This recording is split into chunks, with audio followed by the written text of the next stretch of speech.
very old house. We think it was built sometime in like the 1880s, very, very old.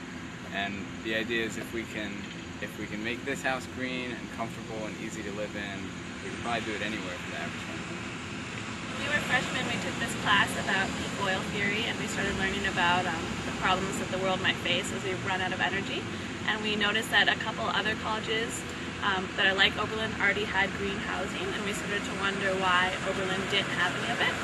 So we started making a game plan for this house and kind of writing a mission statement and all of that. And then we approached administration and eventually got them to let us use this house. And then last year we finally put in our shower clock, which is a suction cup onto the wall, and it's set for 2 minutes. So basically when you get in the shower, you turn it over, and then when your 2 minutes are up, we aim to have 2-minute showers to try to reduce water loss. And we also encourage military-style showers, which is that you get in, you get wet, then you turn it off and lather up, and then you put the water back on to rinse off, which also saves water.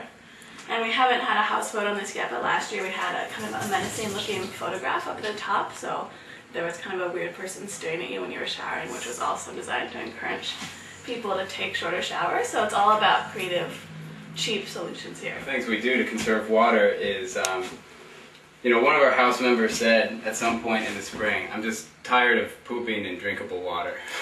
And so taking that concept, we started using the water that you use when you're washing your hands or brushing your teeth. And so you'll notice that we unhook the pipe and it goes down directly into a bucket. So what we do is we take the water from the sink and we let it flow through the pipe into this bucket. And then once you flush your toilet, you can just use this to refill the tank so that you're no longer using so much drinkable water. Right. Here's some worms that we gathered from the Jones farm. They eat the organic waste from our kitchen.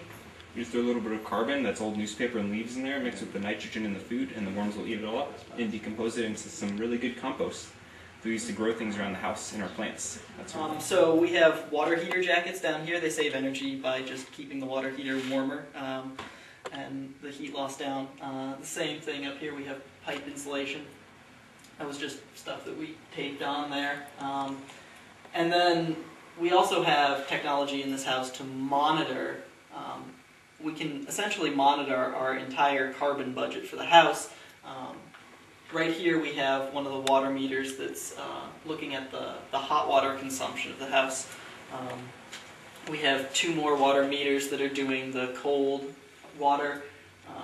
All of the rooms are monitored individually for electricity consumption as well as temperature, and the natural gas for the entire house is monitored too.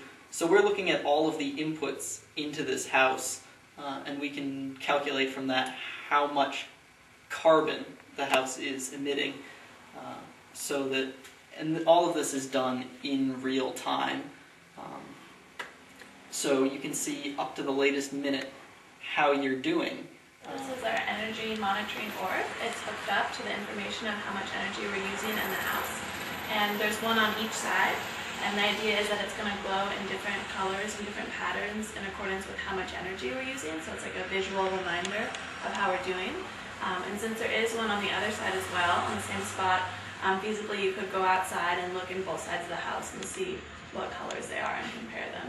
I think one of the key themes that's involved since the beginning of this house has been that word experimental. It's a student experiment in ecological design, because we really look at this as we're just going to try things out. And we have a policy that if after a couple weeks they don't work out, then we'll stop, but we'll try pretty much anything. And so a lot of the things that we thought would be hardships, you know, using our sink water to flush the toilet, actually turned out to be a lot of people's favorite part of the day. A lot of, you know, it's really fun, it's really easy, it makes you feel connected to your house. We've cut our energy bills from about $6,000 a year to $3,000 a year. Right now we're at half of the national average for what 8 people would be using. And most of that has been done through very simple, cheap, easy fixes, lifestyle changes. So if you want that extra $3,000 in your pocket, you should think about looking around this house.